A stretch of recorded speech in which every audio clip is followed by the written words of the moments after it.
Supposed to have Dave Collum here. He's a professor at Cornell University and hilarious. And I don't know how the guy's still employed there, but I've been waiting for him and I don't know where he is. So I'm just going to fly solo on this one. Be patient with me. We are going to go over this TV report, though I got to say, a lot of the reporting on this particular issue has been frankly hilarious. This is the headline: Vehicular crime wave, Baltimore suing Kia and Hyundai over lack of anti-theft tech. Now, we're going to go a little bit deeper into it. It's not just Baltimore. Seattle, the city I used to be a reporter in, is also in this federal lawsuit, which is basically victim blaming the cars that continue to get stolen for not being hard enough to steal. So the cities are like, Hyundai, Kia, you know what? You're not using industry standard for anti-theft devices and your cars are just too easy to steal. And it really has nothing to do with the government or management of crime or whatever, the police departments in our particular cities. It just is because you're too easy to steal. So if you know what, if you'd wear a longer skirt, cars, everything would be okay. Let's watch this and we'll talk about this. This is WBAL TV News in Baltimore. With this federal suit filed today in U.S. District Court, Baltimore joins a growing list of U.S. cities, including St. Louis, Milwaukee, and Seattle, to sue Kia and Hyundai for damages. Baltimore City is suing Hyundai and Kia in federal court for actions that fueled a vehicular crime wave. That's according to the lawsuit, which was filed today in U.S. District Court. The suit claims the business decision to not equip vehicles with industry standard anti-theft technology. Well, they should have provided it. Everyone else seems to provide it. A little disappointed. Is behind the massive spike in auto thefts in Baltimore City, up 95% compared to this time last year, according to BPD data, with Kias and Hyundais making up more than 40% of those stolen vehicles. It does make neighborhoods less safe, and that's everywhere, not just in the Medfield area or the city. It is a crime, the suit argues, that has put...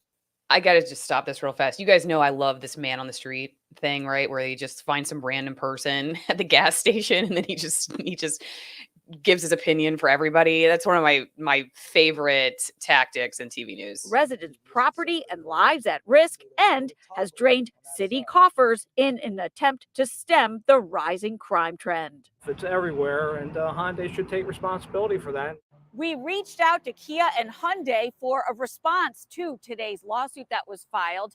Kia America sent us a statement which reads in part, lawsuits against Kia by municipalities are without merit.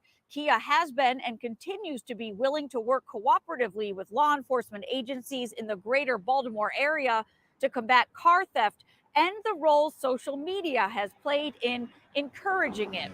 Hyundai's response to 11 News points out that they followed all the federal requirements. It also blames thieves for spreading the how-to on social media, and it makes no mention of any lawsuit. In Baltimore, I'm Kate Amara, WBAL TV 11 News.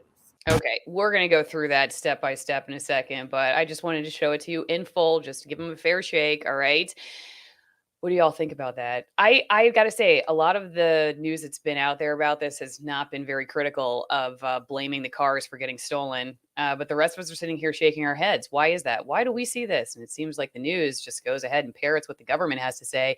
Before we get into that, don't forget this month, thanks to all of you who keep clicking on the link and calling Noble Gold, they have sponsored a few more of my videos. So keep it going, guys. Go to morrowgold.com or 877-646-5347 and ask any question you've ever had about transferring your 401k or your IRA over to precious metals. They do silver, gold, and have told me that if you get in with a qualified IRA before the end of the month, you will get a 5-ounce America the Beautiful coin and also a solid silver U.S. Mint issued coin celebrating the national parks, both free with every qualifying precious metals IRA or 401k rollover, though terms do apply. Again, morrowgold.com, 877-646-5347. They've been in business over 2 decades. They have almost 5 stars with Consumer Affairs and the Better Business Bureau. And as people continue to wonder what's going to happen to the stock market in the United States, is your retirement going to be worth anything, and are just wondering maybe switching over to gold or silver backed IRAs or 401ks might be something you're interested in. Again, great way to ask them what it would cost to sign up, what it would cost to maintain, what it would cost to withdraw, all those good things. Maybe you don't even think this is a good idea, but you just want to debate with somebody because you got way too much time on your hands. All of this is a great way to support my work because they'll say, oh, wow, they saw this over at Allison Morrow's channel. So tell them I sent you. Remember, as always, this is not financial advice. There is always a risk when investing and there are no guarantees of any kind. So thanks again to Noble Gold for that. All right, so let's go back to this real fast, shall we? Because we need to, this is one of my favorite, frankly, this is why I decided to play it because it's one of my favorite news stories about this particular issue. And, every once in a while, we got to keep it real and talk about stuff that is just funny. Because even though this is a serious issue, it's also like the reporting is kind of funny to me. It reminds me a lot back. I've told this story many times. I one time totally parroted a Department of Health press release without wondering why were they saying this about this particular doctor? And we were standing outside of his clinic at 10 o'clock or 11 o'clock at night. And we're just like, you know what? He wasn't available for comment. Yeah, well, no kidding, because it's 11 o'clock at night and we didn't wait. We just parroted what the Department of Health said. And the reporting over this issue in a lot of cases, the guy at the gas station is just like, yeah, this is terrible. I really think Kia and Hyundai should do something about this. How many people did they interview to decide that's the guy? Like they had one soundbite from the guy. Now listen, maybe her boss has put her in a terrible position because they're like, you have to be live at the top of the 5 o'clock. The news about the lawsuit came out at 4:15. They got to run to a gas station and find some person. The first person who's willing to talk, they throw it on the news. But the reason I talk about this is because that is not uncommon. That's how a lot of the news is made. We think that probably you all don't, but a lot of people think like, oh, it's, the experts, they're highly curated and we're running through their bios diligently. And it has nothing to do with the fact that just like one person calls us back and another person doesn't. Right. So anyway, yes. Okay. Did you hear about any of this questioning? Right. Okay. Bane Mailer. Baltimore, how about work on your policing problem? I'm sure the murder rate has also spiked. I don't know about that, but I'm just saying I didn't hear a whole lot of questions about that. I didn't hear a lot of anything other than just being like, here's basically what the city says. Here's some random guy at the gas station who agrees. And then her tag out of the story was like giving Kia and Hyundai's perspective, I guess. But what about the average person? Like, what about the other gas station person who thinks that Baltimore has is completely negligent in the way that it's handling crime in its city? Hey, maybe you don't think there should be any policing or whatever, and you think it's great in Baltimore. That's fine. Okay. You could have that person too. But the only person I saw was the guy that like basically agreed with the government. And where's everybody else? This issue is the amount of people I see now tweeting about San Francisco, like leaving their car out with nothing in it and the windows getting bashed in is, if you should just like search that. If you're on Twitter, search that. You will see just daily constant pictures, cars with nothing in them, their windows just getting smashed in. And yeah, Baltimore's always had, as long as I've been alive, has had crime issues, but this is a new level of hilariousness. Yeah, Bill, if you want to jump in this stream, I'll send you the link because my guest bailed on me. Waiting for someone to respond. Man on the street interviews are racist. I'm emailing you the link. You can jump in if you want. So let's go back and watch the beginning of this again. All right. And then we'll opine. Lawsuit filed today in U.S. District Court. Baltimore joins a growing list of U.S. cities, including St. Louis, Milwaukee, and Seattle, to sue Kia and Hyundai for damages. Baltimore City is suing Hyundai and Kia in federal court for actions that fueled a vehicular crime wave. That's according to the lawsuit, which was filed today in U.S. District Court. The suit claims the business decision to not equip vehicles with industry standard anti-theft technology. Well, they should have provided it. Everyone else seems to provide it. A little disappointed. Is behind the massive. Okay, so first off, the reporter's like, yeah, they're blaming him for this crime wave. And then this random guy filling up his gas tank is like, yeah, I mean, everybody else does it. So what's wrong with these people? And that's it. That's the expert. That's the expert. I have no idea what this person, John Sims, I mean, God bless him, but poor guy's filling up his gas tank and the news sticks a camera in your face. He's like, I just want you to leave me alone. So what do you want me to say? Right. And so he's just like, yeah, it's a little disappointing. I mean, he could have said other stuff too that was just like, yeah, but the city, they've got a crime problem because they're not dealing with A, B, or C. It's not the car's fault. Where is that person? You know, I mean, the question you have to ask yourself as somebody who, like, for me, used to be in television news was, does the reporter not think about this stuff? Like, is this totally, is she just completely ignorant that this could be some biased report that, like, or, you know, she doesn't know. It's just like obvious that these cars have serious issues. She's just ignorant of it. Does she just have no time to think through this because she's racing around like a crazy Looney Tune? She's got to be live way too early. Here's Bill. Thank God for Bill helping me out here. It's a true friend, man. Jump on the live stream. Bill, what do you think about the ban on the street guy at the gas station? How did they not find the whole point of man on the street interviews is to find opposing points of view? And from what I've briefly seen so far, I've not seen that. No. Well, he's the only guy. Yeah. John Sims. Why even do it? I mean, that's just, yeah, you're right. it's Why lazy. even have somebody? Just tell both sides. Just have the Mhm. government side, have the car dealer's side, and then just end it. Why even Yeah. have a man on the street? That's a great point. Yeah, It's that's the whole point of man on the street interviews, is to find at least one person with an opposing point of view, for both sides of the story. So this is just lazy, or it's narrative pushing. Both are wrong. Or, like I was saying, they set her up for failure because they were like, the lawsuit Right. came out at 4:30. They wanted her live at 5. But as you Mhm. said, it would have been easier and saved more time to just cut the man on the street anyway. Why would you even have him? Yeah. Yep. It Agreed. reminds me of poor Alex outside the feed store. That poor Out- kid.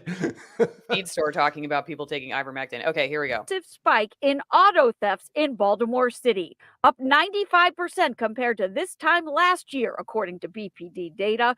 Okay, the Hyundai and Kia are apparently responsible for a 95% increase, even though they probably didn't have anti-theft gear the year before or the year before. Where is the question about that? Like, why would you blame the cars for this? They've never had the anti-theft stuff apparently, and the crime went up 95% all of a sudden because of Hyundai and Kia. How does that make any sense? And not to mention, they even say in the report that they're responsible for 40% of the car theft. So they're not even responsible for the majority. What? It just drives me nuts. Number one, car theft, real car theft, auto stealing rings. They're not stealing Kias and Hyundais, okay? They're out there trying to steal the Mercedes and stuff that will resell, okay? And number two, Kia used to have a really good kind of badass system where not only did you have the key that goes in the ignition, but you also had the pass card that you like scan it underneath it. You had to do the badge wave thing. And but the consumers complained, oh, that's just too much. And now I got this big card on my keychain. So make up your mind. What do you want? Yeah. Well, good question here again. Bane Mailer, we got to hire this person. Yeah. How many more of these cars are on the road? Yeah, because the rental car companies almost always give you a Hyundai. I feel like that's like the main car that they have. Either a Hyundai or a Nissan. Right, they're cheaper. And you know what? You know what's interesting? I think about sometimes the government regulations, and I used to see this in Seattle when they'd say like, oh, this vehicle isn't climate friendly enough, or this vehicle isn't anti-theft enough, or whatever. It's often the cars that middle or lower income people can afford. And then these government regulations, the governments come in, they're like, well, we got to we're blaming the cars, we're blaming this. And then it's like, it ends up being a tax on people who already like can't afford a car. Right. But they're all like pro poor people or something. But then okay, let's finish this up. It's a quick report. Okay, here we go. With Kias and Hyundais making up more than 40% of those stolen vehicles. It does make neighborhoods less safe, and that's everywhere, not just in the Medfield area or the city. It is how does a car make a neighborhood more unsafe? It doesn't. Not at all. Not at all. Okay. Yeah, it makes it more unsafe because cars are stealing themselves. They're just getting these ideas. You know what? They're getting these ideas. It's like cars that have no parents. They're running buck wild in the neighborhoods. They're like, you know what? I'm going to steal myself. I'm going to go on high-speed chases through neighborhoods on my own. It has nothing to do with the criminals. Crime, the suit argues, that has put residents' property and lives at risk and has drained city coffers in an attempt to stem the rising crime trend. It's everywhere, and Hyundai should take responsibility for that. We reached out to Kia and Hyundai for a response to today's lawsuit that was filed. Kia America sent us a statement which reads in part, lawsuits against Kia by municipalities are without merit. Kia has been and continues to be willing to work cooperatively with law enforcement agencies in the greater Baltimore area to combat car theft and the role social media has played in encouraging it. Hyundai's response to 11 News points out that they followed all the federal requirements. It also blames thieves for spreading the how-to on social media. Imagine that. I still haven't heard it blames thieves for stealing cars. Yeah. I've heard twice now that thieves are responsible for sharing information on social media. So now they're going to crack down not only on cars, but on social media because we have too much information and freedom on the internet. So I still haven't, I still haven't heard anybody blame thieves for the actual action of stealing a car. Not I'm once. missing it. This is the end. All right, here we go. And it makes no mention of any lawsuit. In Baltimore, I'm Kate Amara, WBAL TV 11 News. Okay.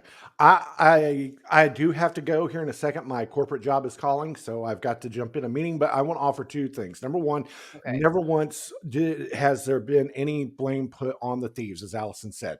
Number two, something that it's a little non sequitur, but something that I absolutely hate and I wish they would ban in the news is these roadside live shots. They have been proven time and time again. They're dangerous. You're putting possibly a photographer at risk. You're possibly putting the reporter at risk. But on top of that, in some states, like in Tennessee and Kentucky, we had to wear reflective vests. So that's a state law. I don't know about Maryland, but they've got to get away with that. We've seen it time and again. But as far as this report, this was just lazy. It was. It's bad. All right, Bill. I'm going to talk about wine and then I'm going to go. So thanks for jumping in. I appreciate it. All right. See you later. Okay, everybody. Yeah, I agree with what Bill said. I don't know. I don't know what else to say other than the fact that I think big picture, the reason why I looked at this and I was like, I got to talk about this is because it's not just like the headline about the cars and everything. It is because the way the news gets put together, especially TV news, is so haphazard. And it's like, what is the logic behind this? You know, these issues, like they're thinking, oh, we can get this on by the 5 o'clock. This is a great lead. And it talks about crime. So, you know, if it bleeds, it leads, as they always say, so put it at the top. And we just have a quick soundbite from a guy at the gas station. And that makes perfect sense. Like, I'm not saying I wouldn't have done that. I mean, maybe I totally would have done that. I don't know. I mean, I look at this now and I sit down like, what? So anyway, when it comes to health reporting or national security, surveillance, whatever reporting, it's the same. It's basically the same. It's just, you know, this side, that side, whoever calls us back first, throw the reporter out there for the 5 o'clock, maybe get a gas station soundbite and act like we're the authority. And like I've always said, if they would just say, hey, you know what? We took 45 minutes to put this together. We found some random dude at the gas station. This is what he thinks. Like, if that, can you imagine? I mean, what if I just started doing reports that way? I just started doing reports, the subtext. And I was just like I redid this report. Maybe I will. And just be like, hi, I'm Allison Morrow with 5 o'clock news. Cue the guy that we just found at the gas station, happened to be filling up his tank. We had 5 minutes to get a soundbite. We have no clue if what he's saying is right. We don't even care as long as we make our deadline. I mean, they just be honest about it, then everything will be fine. Okay. What's coming up? Memorial Day is coming up. Father's Day is coming up. Labor Day is coming up. Thanksgiving's coming up. Christmas. We have so many holidays that you know, if you're looking to support my work and you want to have some AllisonWinePromo.com, then go check it out. 50% off my favorite wines, 50% off shipping. And these are all high altitude, extremist altitude. I'm going to say my favorite wines, best wines out there. Okay. Now I know that's all based on your taste and maybe you hate red wine, for instance. Yes. If you live in, you're hired, Bain Muller. I don't know who you are, but you're hired. You're hired. You've had the on fire chat today. If you live in Baltimore, you're going to need some good wine. That's right. If you live in Baltimore, you're not driving, right? You're not driving because you don't have a car. Your car is gone. So even more reason to get yourself some Allison Wine. Promo.com. Again, Old World Malbecs, one in the middle from the oldest vineyard in Argentina. The one on the left, they hand harvest the grapes. The one in the middle, 8,200 feet. Can you imagine being a grape living at 8,200 feet? No, I know you can't because you'd have to work so hard. Nobody works that hard, but these grapes do. So go check them out. They're from very remote regions of Argentina. Low pesticides, high elevation, working hard under the sun. It's cold over the wintertime. They're trying to get back working to you as soon as the sun comes back out. They're great for gifts and they come with a purpose. They are one of my oldest sponsors and they've stuck with me through some interviews that I do not believe many other companies would. So go check them out. You can also go to twinenginecoffee.com/Allison as usual. If I can find it.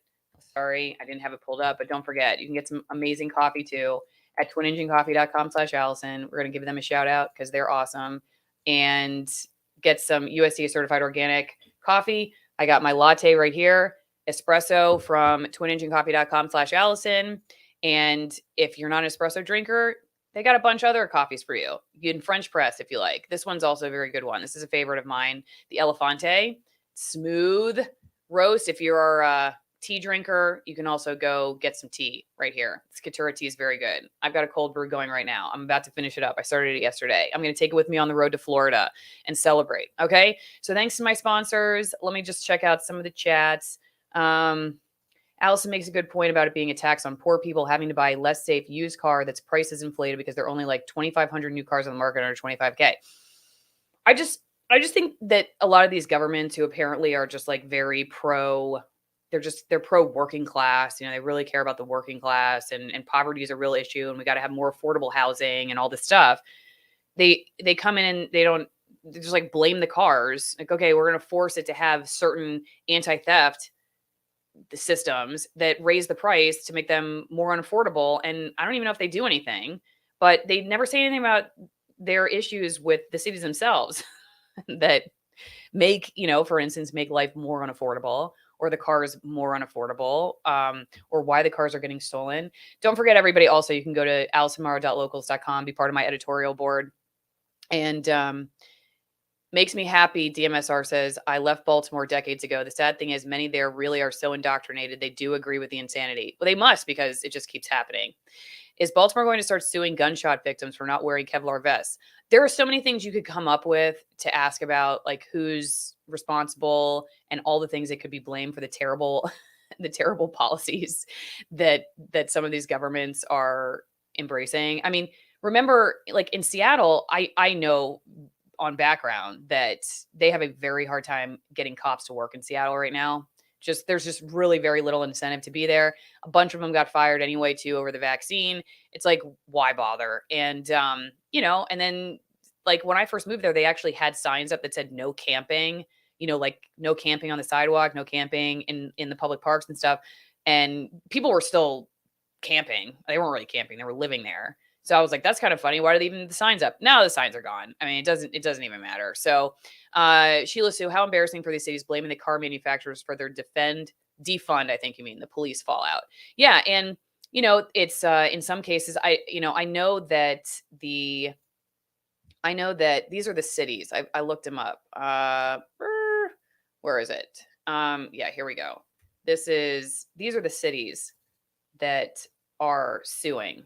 So I found it, not a ton of coverage of this because it's turned into a right-wing, left-wing thing, but cities sue Hyundai Kia after wave of car thefts. Automakers haven't done enough to make the cars harder to steal, cities say. Cleveland, Seattle, St. Louis, and at least 5 other cities have alleged the automakers didn't install anti-theft technology to cut costs. The decision made the cars easier to steal and their cities less safe, officials said. The lawsuits don't specify how much the cities want Kia and Hyundai to pay in damages. And I also am unsure. I haven't read the lawsuit, so that's my bad. But I am curious about like what are the losses exactly? Like what damages do they want? What is interesting is my husband, who is a human behavior expert and does every once in a while when the police departments can actually afford to do so, goes and trains. Some of these cities are like he trains with Minneapolis. He trains with Columbus, Seattle. He's done Seattle, King County, and Cleveland is one of them. So in the lawsuits, it's just interesting because there are cities who have had issues with policing for different reasons. Police doing things that are illegal, or police not getting the training they're supposed to get, all kinds of things. And, are like, oh, we've got bad, usually, well, I don't want to say usually, but sometimes, it's like my husband gets called in when they're like, finally, oh, maybe we should train our cops, in human behavior, advanced decision making. Maybe this is something we should look into. But it's interesting to me that I would say 50% of the cities that they name, about half the cities they name, are cities that have been on his list for training in decision making because they've had issues. And I don't know, does that have anything to do with the fact that cars are getting stolen in those cities, and now they want to and it's like they don't have the money. Where is the money? Apparently they're trying. I think this is like a cash grab. I'm looking at it like, okay, they want money, so they're spending it in some other way that's not benefiting the city. And so instead of figuring that out, they're like, let's sue the car companies. And you know what's crazy? They might actually win. So anyway, one last look over at locals. Thanks everybody who's supporting over there. Yes, and today is Mount St. Helens eruption anniversary, 43 years ago today. Deadliest and most destructive volcanic event in the history of the U.S. They do say that if Mount Rainier explodes, that pretty much everything south of Seattle is, well, Olympia, the capital, is going to be under ash and lava. Anyway, so thanks again, guys. Thanks for sitting with me through this live stream, which was not supposed to be me talking by myself, but we'll see what happens with Dave. Now he's going to owe me. He's going to owe me big. So we'll see. We'll see what happens. City audit. Oh, there he is. And I just said he's going to owe me big. Look, Dave, where have you been? Totally fucked up. Man, I got to go now too. It's okay. So we can reschedule whatever you want. Well, you're live though. Like I totally understand. I just got distracted and all of a sudden there I am. It's okay. You want to say anything about this car stuff before we go? No, I have no idea what we're talking about. So no. No. It's the cars that. Is someone else on this podcast? Am I talking? You're live. Yeah, you're live on the internet right now. Oh, okay. I would have combed my hair. But the topic was about how these cities are suing Hyundai and Kia because they didn't make their cars harder to steal. That's asinine. That's completely and utterly ridiculous. My favorite is just the media coverage of it doesn't ask any of the questions like, why would you have higher car thefts in these particular cities? Like, is it the car's fault?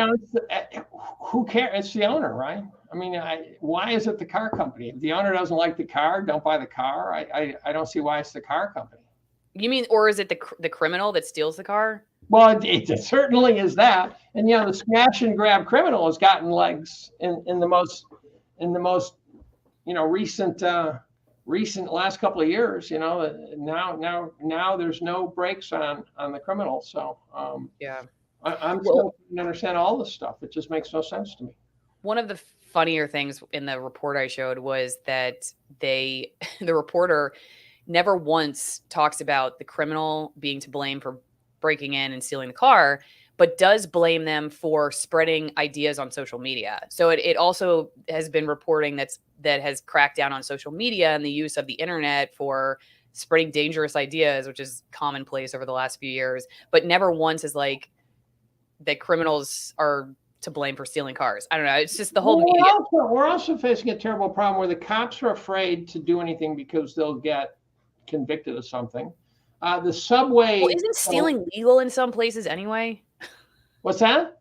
I mean, stealing is kind of legal in some places now. I mean, it's like in San Francisco. And what the San Francisco criminal showed was that it doesn't matter if it's legal or not, that a crowd of people can hit a store, empty it, and there's just no way to stop them. It's like raising teenagers, it turns out. If they ever call your bluff, you got a problem because you can squeal all you want, but if they start ignoring you got a big problem. Right, that's a good point. Yeah, I know. I actually made the analogy that they make it sound like all these cars were raised without parents, and they're just running buck wild in these neighborhoods, just drag racing on their own. It's like, it reminds me of the movie Cars. I feel like the report should have included some of that. Like, the cars have their own personalities. They've got no parents. But I don't even understand it. I mean, it's like blaming the roof for the weather. Right. Yeah. And then there's I do want to talk to you, and since you got to go, but things like this subway choker guy, they said he choked him for 15 minutes. That turns out to be a lie. So I timed it. So the subway choker, the guy was kicking and screaming and doing shit, and then he finally calmed down, and then he held him for another 90 seconds. Find a doctor who says you'll die in 90 seconds. Here, I'm trying to get this up for New York. They show me too many ads. I can't even get the headlines. Legal fund for accused New York City subway choker Daniel Penny tops $2 million with Kid Rock chipping in. Right. I'd chip in if he wasn't already getting plenty. Who's ever going to help anyone if when you do and something bad happens, you get charged with murder? I think the guy should have gotten a bullet in his forehead. There's that. Well, I will say, I saw somebody with a little less empathy for Daniel Penny say, hey, you choose to live in New York City. What do you expect? This is what happens in New York City. What do you think about that argument? You're in New York. You're at Cornell. I don't know how you're still employed. Well, the most amazing thing is that someone in New York City actually did something. Yeah, that's true. Yeah. Right? And then the other argument that's really interesting that was made on the 5, I think, where they said, a number of 911 calls came in from the subway car. And they said, do you know what it takes in New York to trigger a 911 call? I mean, it's got to be bad because New York on an average day would be a 911 call, right? That's true. So I would call Penny a hero. I would never have charged him. Of course, it's Bragg who charged him, so he's a piece of crap. I know I walked in here and then just took over your podcast. And I should just leave and let you finish it up. Troll with a Purpose says muggers sue victims for carrying cash next. Yeah, exactly. You're too rich. You're the reason I stole it from you. It's just insane. Yeah. I was reading this morning. They're going to put drag queen nuns in Dodger Stadium. Now, it turns out the vice president's LGBTQ, and I go, okay, so he's sensitive to that issue. But nun drag queens in a baseball game? Right? That's just nuts. Right? I don't know. I've got photos of myself with famous drag queens. I'm not opposed to drag queens. Isn't that like Sister Act? Yeah, this Sushi Sister or something or other in Boston. Yeah, I could upload some photos, and they're great. I talk to them about their life and all about it. But nun drag queens in a baseball game? Dylan Mulvaney. Well, you know what? The guy who best explained this all to me, where I really had this aha moment, was Clint Russell of the Liberty Lockdown podcast, because I had never really had anyone sit down and explain to me ESG and the money-making scheme behind all of this. Mm-hmm. And it makes so much sense now why my old employers in corporate news are pushing this now, because it just, if you've got half a brain, it's not because they really care about the issue. There's no way. If they really cared about the issue, yeah, they would have been talking about this like when it wasn't popular, right? They would have taken a stand on it like they think they're taking a stand now. They're not taking a stand. It's the popular way to make money now. And so clearly you don't care. So it didn't make sense to me. Now I understand. I mean, the ESG stuff has really helped me understand why we're seeing all this. And in a nutshell, the ESG investing craze is Wall Street trying to get managed investing back from Vanguard. Yeah. Because to do ESG, you have to manage it. And so BlackRock wants Vanguard's business. And Larry Fink, oh my God, if he jumped off a cliff, that would clean up the gene pool considerably. Vanguard was Tegna was the company I had 2 reporting jobs with. Huge, like the 4th or I think largest TV ownership company in the country, local news. Anyway, all our 401ks were in Vanguard. I mean, they're all linked together. Anyway, everybody tell Dave thanks for popping in. 45 minutes late, but nonetheless, he'll come back. We'll find something. We'll bring you back someday when you've run out of talent and you say, oh, okay. I'm gonna force you to bail me out of some particular, I don't know, there will be something that's going to come up. You're going to have to like drop everything last minute or something. I don't know. I'm putting my I your can do social. that. I can do that. I apparently just can't remember. When did we last talk this morning? We talked at something like 15 minutes before the live stream. Yeah. This is why college students have so many problems. Dave is a college professor. So see that? That's an egg timer, so that when I know that there's a meeting in 15 minutes, I set it for 12. I'm just demented. I'm on the spectrum now. I didn't used to be on the spectrum. I've moved onto the spectrum. There's a special seat waiting for me on it. So that's okay. It just helps us understand why college students are so bad with time nowadays. They show up to work late, and it's like, I because get to class on time though. I'm oh, good. you do. I never, my communications professor. One of the reasons I stopped majoring in communications and went to history instead, beside the fact that I thought I was getting dumber going in communication classes. I'm sorry, it's just true. I just felt like communications was making me dumber, and history I felt like was actually giving me some actual information. But I love history. My comm professor, she would, if you were 30 seconds late, she'd lock the door, like you couldn't get in, and that happened on one of my final exams. So I ended up getting a D- or something because I didn't take the final exam because she locked me out of class. Well, I got a D in quantum mechanics, and I took every exam. Oh, okay. Well, I like my excuse better. All right, everybody. See you next time.